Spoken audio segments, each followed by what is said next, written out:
Hi, I'm Euge Valovirta, and this one is about Machine Head's guitar gear and tone and how you could achieve similar results.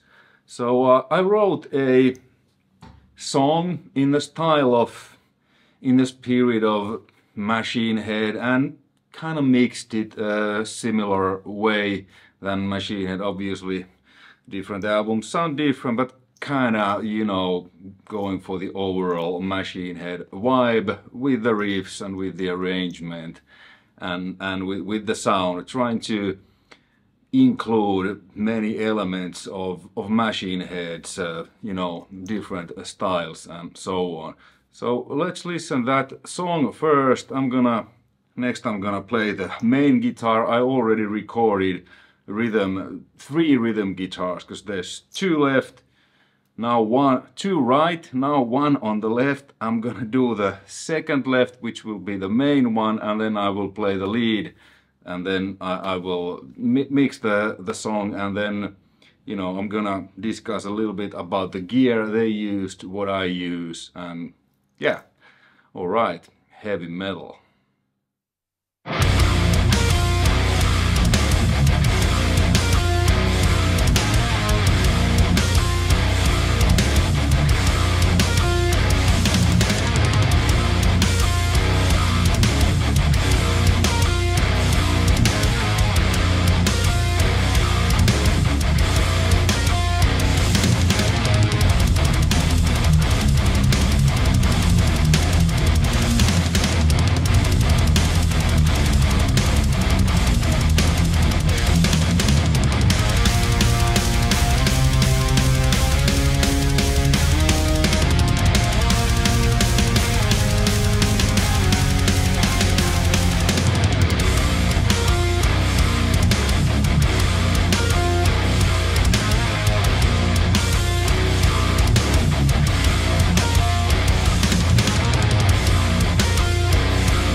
Alright, that was the song.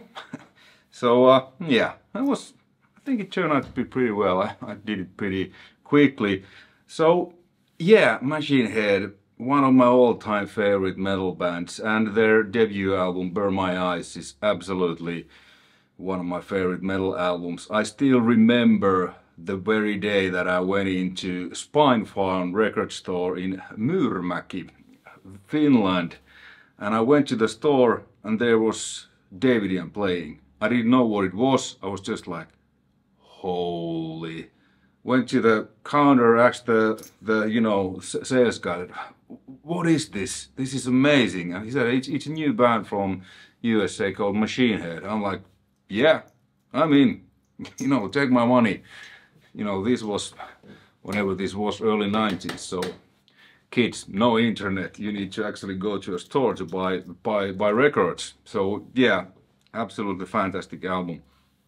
So their gear, I remember then when shortly after that album came, Machine Head was still fairly small band. They had a small story, like 1/8 of one or 1/6 of a page in Guitar World, I guess. And there Rob Flynn said that you know, what gear they used on the first album, and if my memory serves me well, I have that magazine somewhere, but I couldn't find it. He said that they used Bus SD1 into Marshall 2203, so it's either a JCM800 or JMP2203, but anyways, you know, 800 JMP2203 boosted with Bus SD1, and then a Peavey 5150 boosted with 2 Screamer.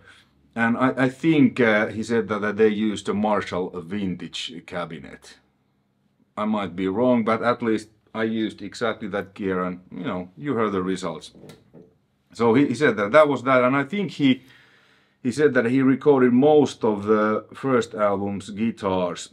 I might be wrong again, Rob, if you're watching, sorry if I'm wrong, but with a Jackson soloist. What I have now, this is ESP Mirage Custom, which is kind of like, you know, Jackson soloist, neck through EMG pickups, and this is from 87 or I think 87. So pretty similar stuff. And yeah, pickups like me, Rob has, I think, pretty much all of his career used EMG81 in the bridge. I've used always. Then I've had other pickups in the neck. Now this one has 2 S single coils. The other Mirage has SA single coil.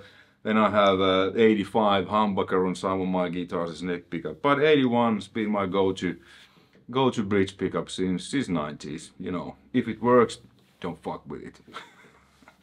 Okay, so yeah, the tone. And then other thing, if you listen carefully, or not even that carefully, especially Burn My Eyes album, there's quite a lot of chorus on guitars. I had 2. So we're gonna go into that soon. So now let's go through the gear I used, I think pretty much what they used, and then I'll quickly show you what I did in the mix by adding the chorus and stuff. So yeah, the signal chain now, it's the guitar I mentioned, then into the pedal board, and when I filmed myself, I recorded the 5150 left side and boosted that with a 808 Screamer. My 2 Screamer, it's an exact replica of the original TS808.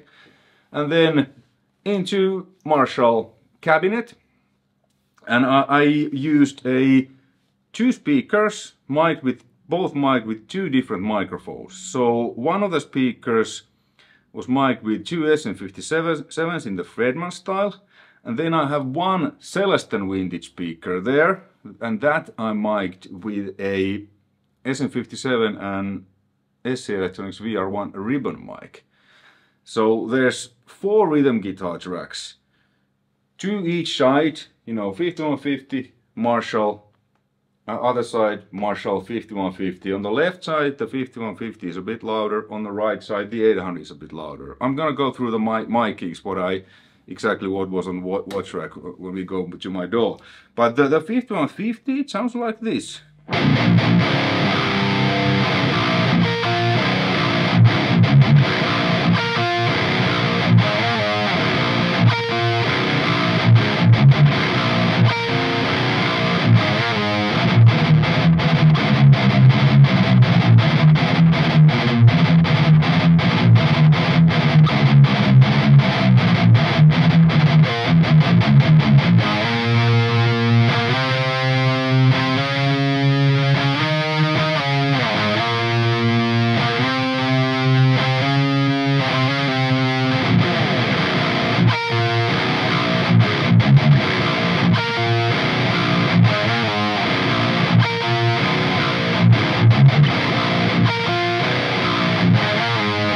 And on that song, in those riffs, there's classic Machine Head stuff, you know, artificial harmonics.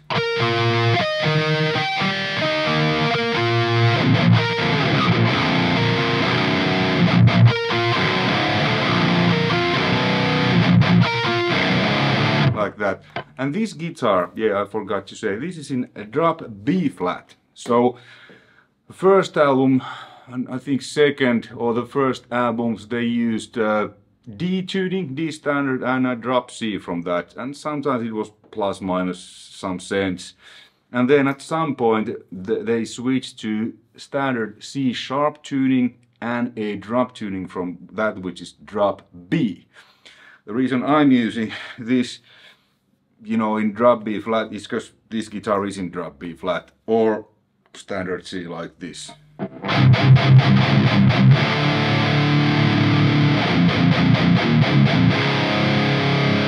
Have a EVH drop tune and FU tones, you know, stuff, Schaller, Lackmeister, bridge. So that's because of that, and I didn't have now any guitars in D or drop C. I have either the CYHRA tuning, C/drop B flat, or then what I use on my solo stuff, which is standard E flat, and drop from that, which is drop D flat. So yeah, so I'm a bit lower than what Machine Head was and is. So yeah, artificial harmonies, octaves, and then on this octave part I harmonized that.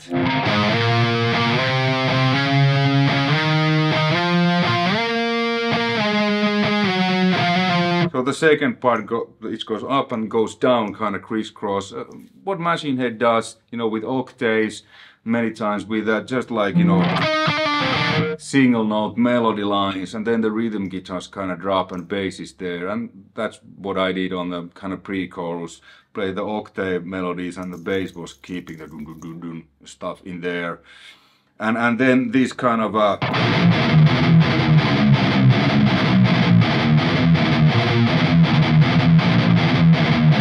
kind of triad, what they do, like a David and the kind of the really heavy part, that kind of stuff. And the solo, you know, Rob Flynn uses a lot of, or at least, well, I guess you could say a lot, wah-wah and pentatonics. And so I did that. I didn't really need to think like, you know, that I'm gonna play like Rob Flynn. I just play like how I play, because I use a lot of wah-wah too and pentatonics. But this was inspired by, can't remember what Machine Head, so maybe it was even Davidian, you know, where this kind of bending and then it goes. So yeah, those elements. And then if we check the other sound, the JCM800 2003, this is the Bad Boy from 1984. So first now the 5150, then I'll switch to the Bad Boy.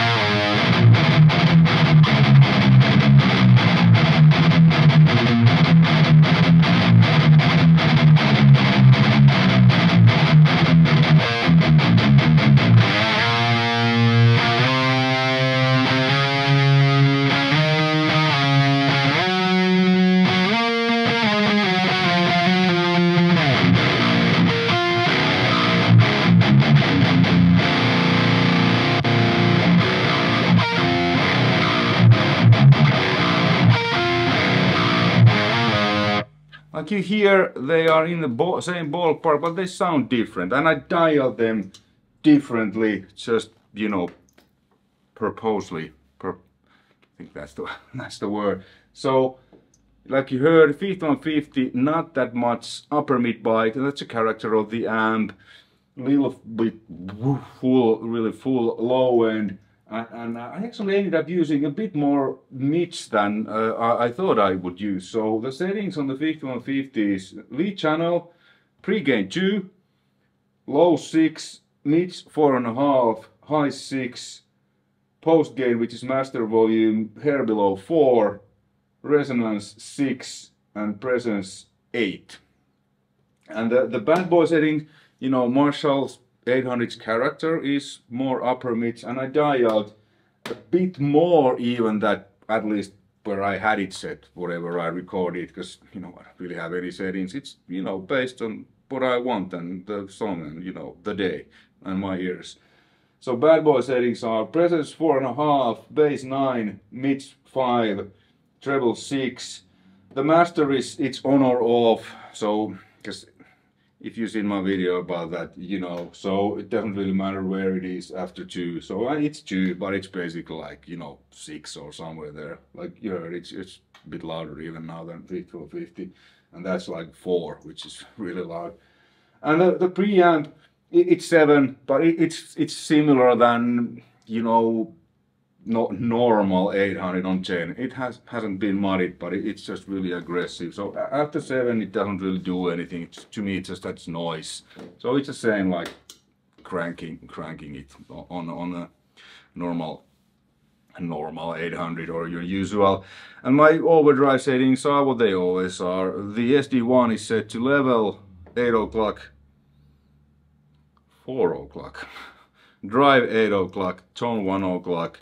Screamer is lever almost full, tone almost full, drive 0, or maybe it's actually here. No, it's 0.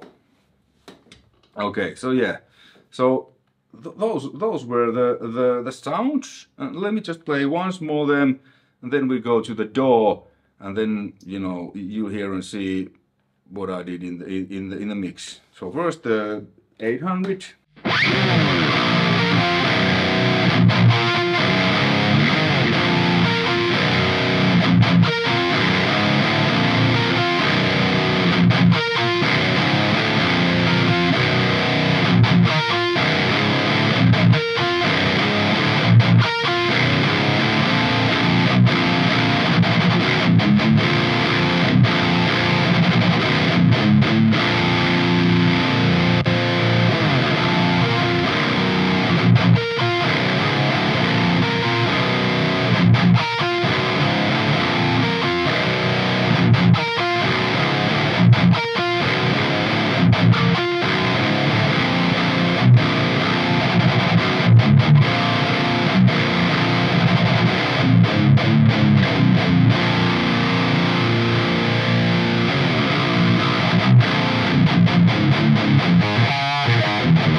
Alright, that was the gear I used, and at least based on the internet and Guitar World magazine what Machine Head used. Probably they've used lots of other stuff like, you know, Rob uses a lot of electric Mr. Flanger, I believe, and stuff, but the main tone is like this. Alright, then let's go to the mix and quickly show you about the chorusing and stuff, what I did. Alright, so this is the mix, and as you can see there's 4 rhythm guitar tracks, 2 on the left and 2 on the right. CYHRA, which is a 5150 mild with the Fredman style, is the kind of the main guitar on the left, and the Bad Boy, the JCM800, is giving that its sound. And then on the right side, the Bad Boy is the main, and then 5150 is supporting that. And those right side amps I recorded with the 57 and VR1 ribbon mic, and that was the Celestion V30, and this Fredman is the Marshall Vintage. Little bit EQ, multiband compressor, and Soothe to check out some of the harsh mids. So I'm gonna bypass these 3 what I used, and as you can hear, there's not that much of a difference, because the sound I dialed in that, okay, this is the sound, and then I just did small things what was needed for the guitars to fit better in the mix.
like you hear, not that much difference, small tweaks just to fit the guitars better in the mix. So what I did, I cut it some lows below 70 Hz and highs at 10.5K. Then I boosted 8K. Usually if I want to have more aggressive top end boost, I use 8K, and then if I want to have a smoother, I use 16. And you know, when it's 16, it doesn't start from 16 because it's a shelf, not a bell, so it starts way earlier. So it starts before this, you know, where the cut is, and the cut isn't like brick wall cut. It kind of goes, you know, just to find a good balance. But since this is aggressive song and machine heads guitars are fairly aggressive on the top end, I decided to use an 8K boost and 2 dB. And what that brought, that boost, it brought the aggressive, but then it also brought some upper mids that were a bit harsh, around 3.66K. So I cut them out, same 2 dB. So boosting the good ones and cutting out the ones that I didn't like what this boost did, because again, this 8K, it's not 8K like this, it's a shelf, it starts earlier. So then I took these out. Then I boosted 100 Hz, 1.9 dB, just to get a little bit, because I had the cut here, I got rid of the muddy stuff that's not needed, and then, but I wanted to still have the good low end, so, you know, 1.9 at 100 Hz with the bell figure. And what that did, even though it's a bell, it's not very narrow, so it kind of made the lower mids a little woo woo woo. So then I just, you know, tweaked this where it was the what I didn't like, and this time it was 500 Hz I didn't like, and I took them out 2 dB with a fairly narrow Q. The mic pre was on, even though I used the real mic pre, but I felt like I need to push a little bit more, little bit of grit. And then what I usually don't do, but for this I felt like adding a compression to the bus. So it's parallel, so it's only 40% and it's only 2:1 ratio, fast release. And if you listen and see how much it compresses.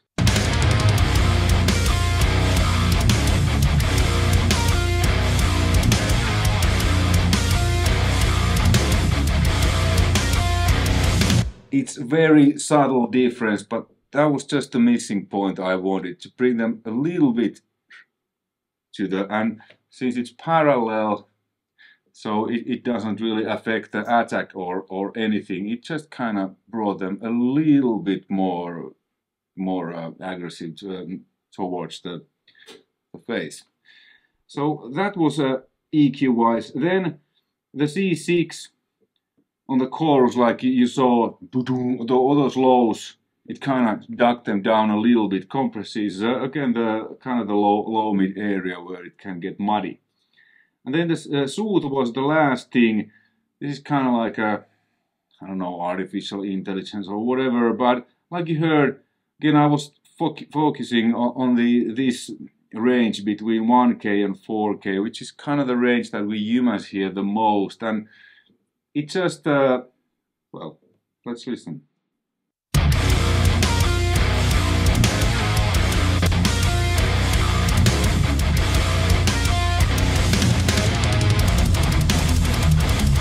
Again, very small difference, and it doesn't do much, a couple of dBs, but I feel that it gets rid of those.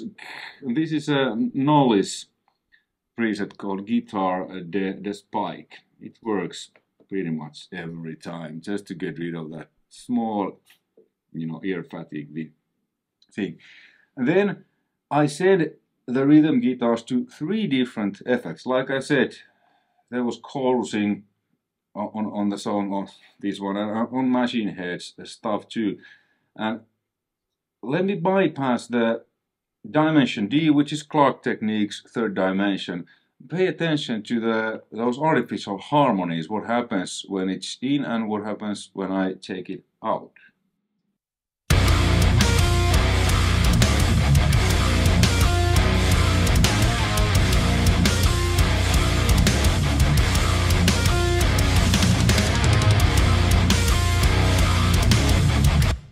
it kind of spreads better. I mean, the whole rhythm guitars, they become more alive, a bit more wider, but at least I can really hear it on those artificial harmonics. I mean, there's 4 guitars, so there's natural chorusing already in there, and then just adding it a little bit. And then SPX90's symphonic preset, it's a different type of chorusing. It's more, it does more, there's more going on. The Dimension D is a bit more subtle, and the SPX90 is a bit more aggressive.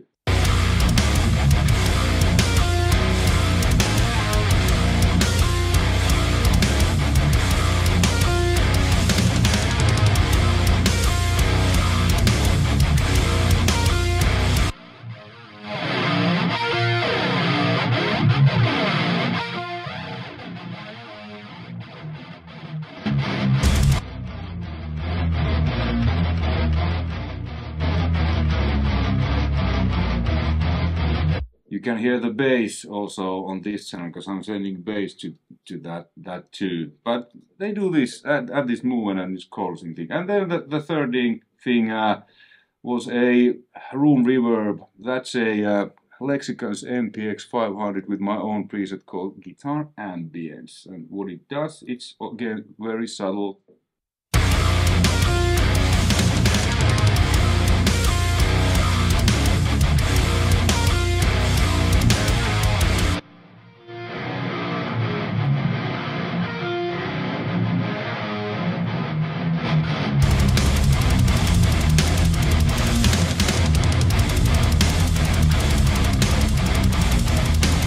So it's like a room microphone.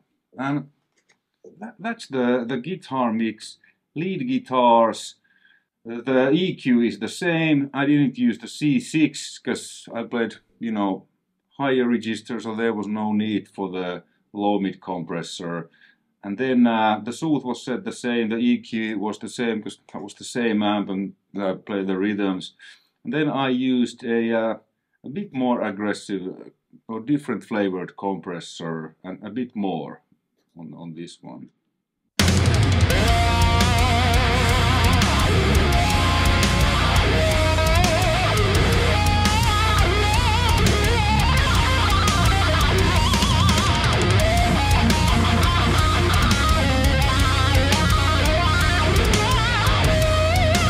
Again, kind of brings it a bit more forward and keeps it a bit more even, like maximum 5 dB of compression. And this wasn't parallel, this was, you know, full on.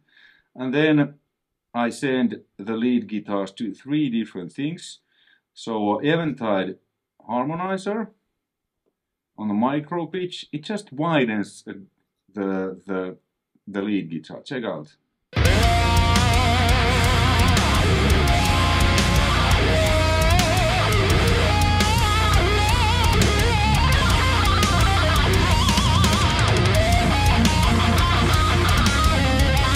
Small things. Then D2 delay, this was as a throw delay just at the end, I'm gonna show you that too. And then PCM70 Lexicon's delay.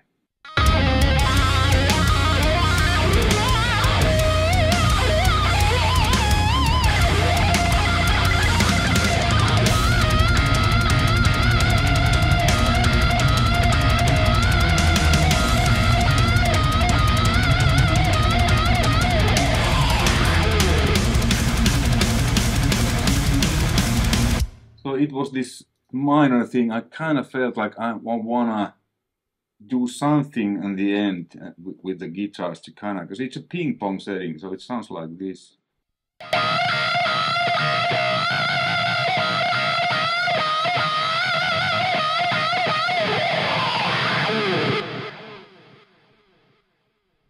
Just this small, and instead of doing a quick throw, I did it gradually and then back, so throw delay. And that's the guitar mix. And if you have seen my other videos or my production videos, you probably noticed that you use the same stuff like with anything. Yeah, I do. Because the thing is, it all starts here. I mean, the JCM800, the 5150, I recorded pop with them, rock, blues, extreme metal, melodic Gothenburg metal with CYHRA, my 80s style songs, which you probably heard a lot, and most of those songs are gonna be on my forthcoming third solo album. They have vocals on all songs. It's the same gear, almost set up the same way. My Dimension DSPX90 Eventide PCM, they always set up the same way, same band delays. But because the thing is that amplifier, like the name suggests, it amplifies. I don't hear any sound. And pickup, it picks up. And overdrive overdrives. And what do they all do? Amplifies, picks up, overdrives. Sound. Where does the sound come from? Here. So it's really, I know, you need to have an overdriven amp. I mean, you can't make this sound no matter how hard you play. Like if you have a single coil Telecaster and some clean amp, yes. But I think people pay too much attention to the gear and not where it actually happens. Here. Because if you play good, you sound good no matter the gear. You play tight, you play heavy, you sound tight and heavy no matter the gear. If you play bad, you play like a lamb, you play sloppy, it will sound like a bah and sloppy. So that is the thing. I have these amps, this same gear, since 90s. And I've done so many different musical styles with them. It's just the way I play. Now I played with the down-tuned guitar, really heavy hand, tight, But if I want to do 80s metal, maybe I play a little bit looser, different chord voicings, different arrangement, and so on. So, yeah, don't pay too much attention. The gear is important, and if you have a good gear, yes, but the amplifier, they don't have a sound. Pickups don't have a sound. Overdrives don't have a sound. They just amplify or pick it up or overdrives the sound you create. That's, I think, a good thing to remember. And it's a lot cheaper than buying constantly new gear, says guy who has a lot of gear. But I need these for mixing and stuff. But it's a lot cheaper to practice. It takes a lot more time. But then when you're good, you're good. Hey, thanks for watching. Hopefully you found this interesting and informative. And hopefully you learned something or got some new ideas. Anyways, all the best. See you on the next one. Bye.